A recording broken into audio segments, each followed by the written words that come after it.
Bismillahirrahmanirrahim. Kita di akhir-akhir dari kitab Ta'limul Muta'allim. Kemarin ada yang sebelum akhir ini pembahasan tentang hal-hal yang mendatangkan rezeki. Ya, kita kemarin sempat membahas. Kita mengulas singkat agar menjadi muzakarah, pengingat kita. Menambahnya umur, menambahnya rezeki, ya, dan juga hal-hal yang dapat menjadi penghalang dan menguranginya rezeki dan umur. La budda li talib al-ilm al-quwwati wal ma'rifati ma yazidu fihi wa ma yazidu fil umr was sihhati liyatafarragha li talib al-ilm wa fi kulli dhalika sannafu kutuban, ya, fawradtu ba'daha huna ala sabil ikhtisar. Jadi setiap manusia itu membutuhkan namanya makanan dan pangan. Maka harus di santri ini atau dari pelajar dan majelis ini mengetahui hal-hal yang mendatangkan rezeki, menyehatkan badan, juga harus mengetahui apa yang dapat mengurangi umur, ya, menanggulangi apa-apa yang menjadi bahayanya, ya. Jadi para ulama di sini telah menyusun sedikit banyak tentang ringkasan yang terkait dari masalah-masalah tersebut. Qala Rasulullah sallallahu alaihi wasallam, la yaruddul qadra illa ad-du'a wa la yazidu fil umri illa al-birr. Fa innar rajula la yahramu rizqa bidzambi yusibuhu thabata bihadzal hadits an irtikabi dzambin sababu hirmani. Jadi Rasulullah sallallahu alaihi wasallam bersabda, tidak dapat menolak takdir kecuali dengan berdoa, dan tidak dapat menambah usia kecuali berbuat baik. Maka sesungguhnya orang laki-laki bisa terhalang rezekinya karena dosa yang dikerjakan. Nah ini hati-hati kalau karena dosa yang dikerjakan ini menjadi penghalang. Makanya hadis ini menunjukkan untuk melakukan dosa itu dapat menyebabkan terhambatnya rezeki kita. Ini secara umum, dosa apaan aja? Ya, dosa yang ringan kah, dosa yang berat kah, apalagi? Jadi, kalau ngentengin dosa juga begitu. Biarin dikit ini, nggak bakal sampai bikin dia mati misalnya. Ya, nggak bakal bikin dia miskin, nyolong dikit, bohong dikit, dosa itu semua. Nauzubillah. Jadi itu yang menghalangi rezeki kita. Ngakhirin sholat, ngentengin sampai kebablasan misalnya, itu salah satu. Ya, sering itu penyakit umat.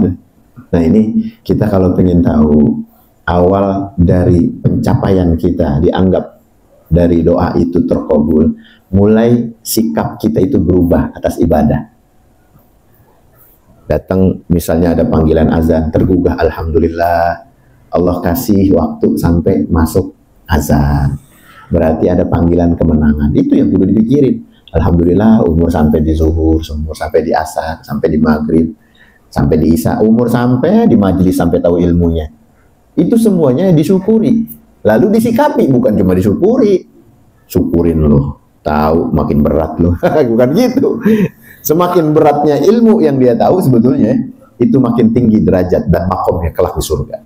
Itu kan kudunya. Iya, bukan makin santai. Santai yang dimaksud adalah jiwanya tenang. Tapi kalau dia masih gelisah, tahu maklumat banyak, tapi kok masih gelisah, itu dosa namanya. Ada juga yang banyaknya dosa, sampai nggak berasa gelisah. Udah baal, itu kenapa? Mati rasa. Namanya istidrat, malah bangga dengan dosa. Jadi kudu dibedain atau Ustaz, saya kayaknya ujian banyak banget, berat banget, ibadah juga udah, di situ ujian yang mematangkan diri kita. Ada kalanya untuk semakin kita merujuk kepada Allah, ya, kembali betul-betul. Ada kalanya penghapusan dosa yang memang telah lalu. Ada kalanya memang karena Allah cinta sama kita. Itu nggak dikasih kaya. Kalau dikasih kaya ente lupa. Coba dah chatting sama perempuan yang dituju, nggak dibales, kan kita penasaran. Terus kita chatting. Ini perempuan sengaja karena belum halal dia nggak balas. Tapi sekali dia terjerat dengan rasa nggak enak atas dorongan iblis, apa yang terjadi?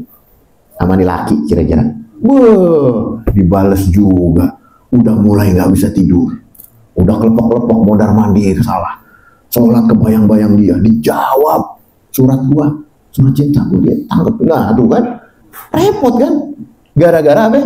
Rayuannya mulai diterima, dianggap madorot sebetulnya buat dia. Itu kiasan kita. Ketika kita minta kaya, kenapa nggak dikasih kaya? Bahaya model kayak ente kalau dikasih kaya. Ya gitu maksudnya. Tuman ini bakalan. Baru dikasih motor misalnya, baru mampu dibeliin jam, sepeda, HP. Waduh, udah pikirannya dikit-dikit nih, ini program gimana nih HP nih. Ini kudu diapain, diisiin apaan nih. Udah canggih, kudu hati-hati nih. Biar kagak hilang gimana. Sholat udah kepikiran lagi, motor ntar hilang nih. Motor kira-kira biar awet gimana, kasih GPS. Kagak ada duit, ngutang lagi aja. Ya. Diturutin terus. Itu jadi manfaat apa jadi madarat kira-kira? Madarat kan? Ketika itu dijawab sama Allah, lupa bahwa kalau Allah menjawab atas dasar tidak suka misalnya, nauzubillah min dzalik, maka akan mencelakakan ini hamba. Tuh kalau mau paham. Jadi bukan berarti ente minta, ente doa terus nggak dikabul, habis gitu ente abaikan, udah percuma kan. Ada baca ini kagak manjur katanya sholat duha kaya, nggak kaya udah 12 rakaat lagi. Sholat duha kan nggak nanggung tahajud bangun mulu. Nah, dosa sama yang dilakonin masih banyakan dosa aja. Mau minta udah langsung kayak perbankan gitu. Perbankan langit turun gitu buat antum. Enggak, tar dulu. Cuci dulu. Mental antum kuat dulu apa enggak kira-kira? Mental dengan kekayaan itu kira-kira gimana? Kalau dapat harta, berubah enggak cinta ente sama ibadah? Itu yang kudu di dalamnya. Nah, ini kaitan sama dosa. Kalau kita sering-sering mengabaikan dosa, nah itu salah satunya menghambat rezeki kita. Nauzubillah. Apalagi dosa berat, yang kecil kita nggak berasa, nyakitin, janjiin. Nah, banyak yang gitu. Udah tenang aja, gue yang ngurusin. Sampai tua kagak diurusin. Sampai bulukan kagak diurusin. Ya barang, ya sepeda, ya orang. Dulu sebelum waduh hebat banget. Ntar kalau udah dapet, lu bakal gua rawat. Iya, gua maklumatin sama orang nih. Ketahui nih, ini pacar yang gua kejar-kejar dari dulu. Ini pacar ya, ini pacar nih. Kalau benda beda. Akhirnya nih pacar jadi bini, bakal lu buktiin semuanya.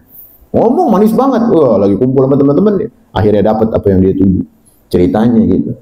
Seminggu masih cakep, 2 minggu, setahun masih boleh. Masya Allah, pas giliran 2 tahun, 3 tahun, janjinya semua udah mulai kusut. Aduh. Bukan begitu? Banyak yang begitu kan? Itu udah penyakit umat yang begitu berarti kan? Makanya diingetin. Ini emang anjuran. Nabi mengingatkan agar kita ini terus beruntung di dalam ibadah, dalam hidup. Waktu kita meninggal juga begitu. Tenang, enak, nyaman, damai. Nggak ada banyak beban. Yang dikisahin sama kita baik-baik. Oh, rupanya rizki ini ya Allah. Syukur dah. Baru paham tuh kan. Kapan? Pas maut. Baru mulai paham. Kenapa nggak dikasih kaya? Kenapa nggak dikasih bini cakep banget misalnya? Pengen nggak ngukur diri. Pengen minta bini cakep banget, nggak dikasih. Lalu, jadi kagak ngaca gitu maksudnya. Kan kudunya ngaca. Jangan ngeluh sama katanya apa yang diminta istajib, didoa di apa diijabah. Ya. Ada banyak di Al-Qur'an kan betul. Ya, udhuni astajib lakum. Berdoa mohon kepadaku, aku akan kabulkan. Memang dikabulkan oleh Allah. Sebelum tangan kita turun udah dikabulkan oleh Allah. Cuma pembuktiannya itu yang dijaga oleh Allah untuk tidak memadaratkan atau memadaratkan kita. Karena kita disayang, dicinta. Kalau dikasih di dunia, waduh, bakal belangsak dah. Kagak bakal beres-beresnya. Ini salah satu. Kalau orang, kalau benda bagaimana? Sama begitu juga. Kendaraan bagaimana, barang bagaimana, pakaian juga bagaimana. Semua dari apa-apa yang kita suka akan menjadi lusuh dan akan menjadi usang, termakan oleh waktu. Lalu di mana cinta kita yang tadinya katanya mau abadi dijaga? Hilang. Manusia semua ada umurnya. Maka sebaik-baik cinta adalah cinta kepada Rabbul Alamin, kepada Tuhan semesta alam, sang pencipta cinta. Itu yang kudu kita raih. Itu yang perlu kita tuju. Apapun yang memang ditakdirkan oleh Allah di mata manusia baik, akan menjadi nikmat, di mata manusia buruk, memang itu yang terbaik. Itu kenapa? Kenapa masih dikatakan baik? Karena dia datangnya dari Sang Pencipta. Jadi mau kelihatannya buruk sama orang, lu sial dikatain sama orang misalnya, pantesan dapatnya, lu buluk sih, ngatain lagi, ya pantas kalau diem aja udah, ridho sama Allah, cinta sama Allah karena taat, karena takdir yang baik untuk kita.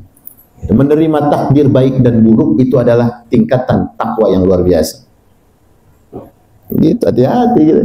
Jangan pengennya yang cakep aja kata orang, enak aja kata orang, enggak.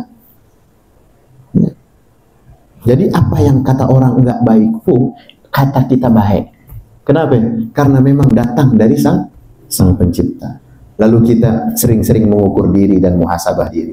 Mengukur diri, muhasabah. Jangan banding-bandingin sesuatu yang memang bukan hak kita. Karena memang catatan kita beda sama dia. Kuburan kita beda, emak kita beda. Kenapa kita mau ngejar-ngejar sesuatu yang memang bukan bagian kita?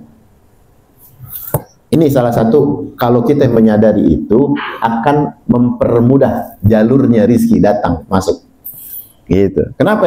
Kenapa kok kalau paham bisa jadi gampang sih rizki? Karena kita sudah mulai dewasa dengan amal. Itu kepantasan yang harus kita jaga. Kira-kira pantas nggak udah nih dikasih duit banyak? Allah kasih kalau pantas. Lah benar-benar istajib lakumnya itu kapan waktu dan momennya? Lalu kita semakin apa? Semakin berhati-hati ketika kita diberikan nikmat oleh Allah. Ya Allah, Kau percayakan rezeki ini kepada aku. Bukan makin gelisah, bukan makin kita jauh sama Allah. Dahuluin, misalnya kita punya utang, kita urusin dulu utang-utang kita. Karena wajib urusin utang. Lagi banyak duit, jangan ngurusin yang lain dulu, yang wajib-wajib dulu, kelarin. Nah ini salah satu penghambat. Kalau udah dikasih duit segitu, masih gak mikirin, gak bakal kaya.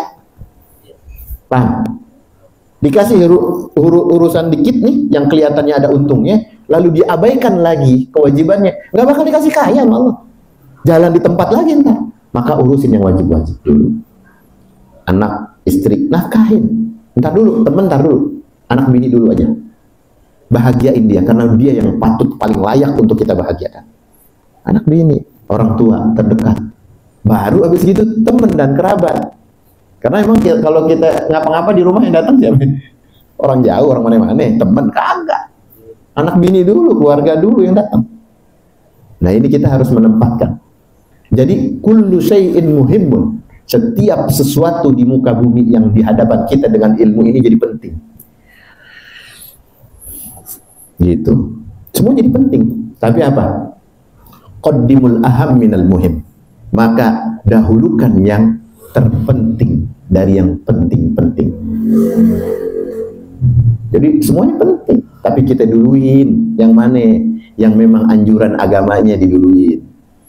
Gitu. Jadi akhirnya nggak salah kamar, nggak salah mangkok, nggak salah tempat.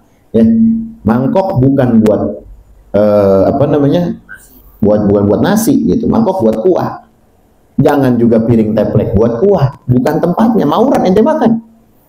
Gitu. Amal bukan nggak bagus untuk dikasih ke teman-teman. Sedekah bukan nggak bagus, tapi ada yang lebih bagus. Orang terdekat di bawah payung naungan kita. Gitu. Bukan nggak bagus ngasih orang-orang di pinggir jalan, tapi teman-teman ente yang sering banget sama ente kagak diperhatiin, ya kan? Anak majelis masih banyak, udah kampung orang mulu dibagiin mulu.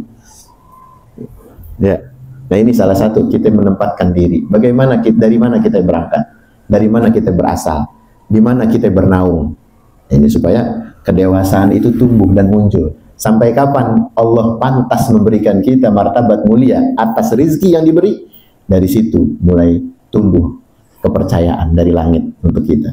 Gitu. Jangan entar pantasnya pas kapan? Pas mati. Jangan. Kita kan pengen hidup juga ngerasain senang atas nikmat Allah kan? Gitu. Kenapa sih pas mati baru dibuka? Karena udah nggak ada nafsu. Karena kita udah paham, oh udah nggak ada gunanya. Maka kita dikasih baru sama Allah nikmat-nikmat yang kita minta kemarin. Lebih dari yang kita minta. Apa sih yang kita minta? Alpat, sila, dapat semua besok. Bini, pasangan, dapat semua. Apa yang ente minta kagak dikasih? Dikasih semuanya. Kalau paham. Kita kan ogah paham. Giliran dikasih dikit, kita nggak nempatin sama tempatnya. Nyenengin diri, Ada anak, oh, diri dulu. Ada utang, mau beli lagi barang baru, utang dulu beresin. Gitu, ya. Ini kiat-kiat untuk kita menjadi sukses dan kaya, maka tempatkan, dewasakan diri kita dalam beribadah dan bermunajat. Lalu kita sikapi dengan kedewasaan kita. Kalau memang itu udah pantas dan patut untuk kita terima, Allah nggak akan salahkan kamar rezeki. Rezeki itu nggak bakal salah kamar, nggak ketukar. Gitu. Ya, mudah-mudahan yang singkat ini menjadi satu peringatan ya buat kita. Nanti kita lanjut lagi nih, sebenarnya masih panjang ya. Ini penguraian lagi yang kemarin sempat kita bahas. Jangan sampai hal-hal yang membuat kita lupa, kita alpa dari yang remeh-temeh atas dosa itu menjadi penyebab terhalangnya rezeki. Tapi kalau kita dari yang kecil kita perhatiin ya, maka yang besar tidak akan kita abaikan.